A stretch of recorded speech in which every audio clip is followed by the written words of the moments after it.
that if a shark begins to circle your position, stand your ground. Do not swim away. Do not act afraid.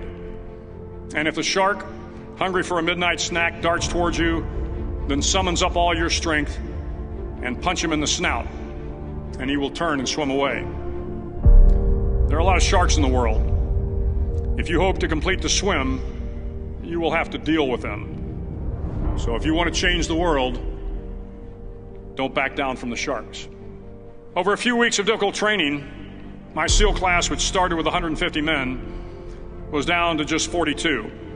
There were now 6 boat crews of 7 men each. I was in the boat with the tall guys, but the best boat crew we had was made up of the little guys, the Munchkin crew, we called them. No one was over 5'5". The Munchkin boat crew had 1 American Indian, 1 African American, 1 Polish American, 1 Greek American, 1 Italian American, and 2 tough kids from the Midwest.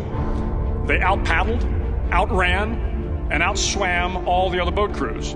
The big men in the other boat crews would always make good-natured fun of the tiny little flippers the Munchkins put on their tiny little feet prior to every swim.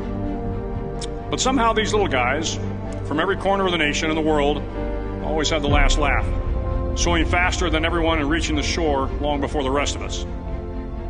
SEAL training was a great equalizer. Nothing mattered but your will to succeed, not your color, not your ethnic background, not your education, not your social status.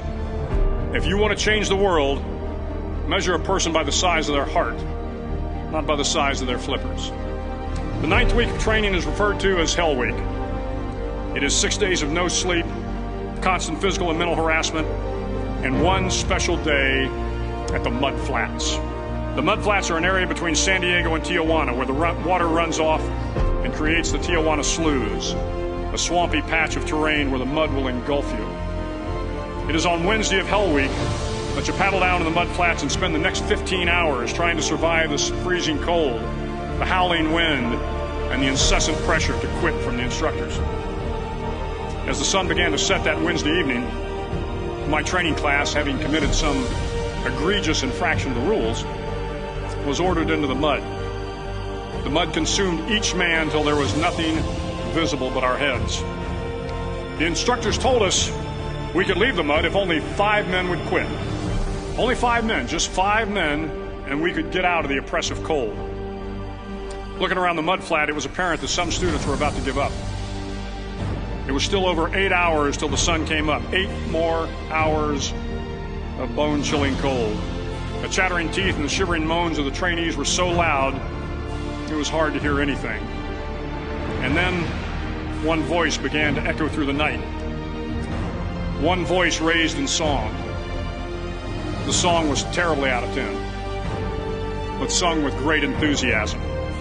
One voice became 2, and 2 became 3, and before long, everyone in the class was singing.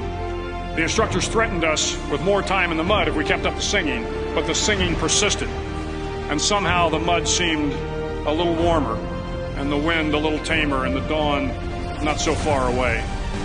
If I have learned anything in my time traveling the world, it is the power of hope.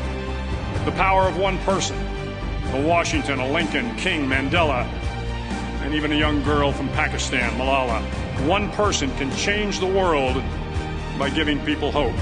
So if you want to change the world, start each day with a task completed. Find someone to help you through life. Respect everyone. Know that life is not fair and that you will fail often. But if you take some risks, step up when the times are the toughest, face down the bullies, lift up the downtrodden, and never ever give up. If you do these things, the next generation and the generations that follow will live in a world far better than the one we have today. And what started here will indeed have changed the world for the better.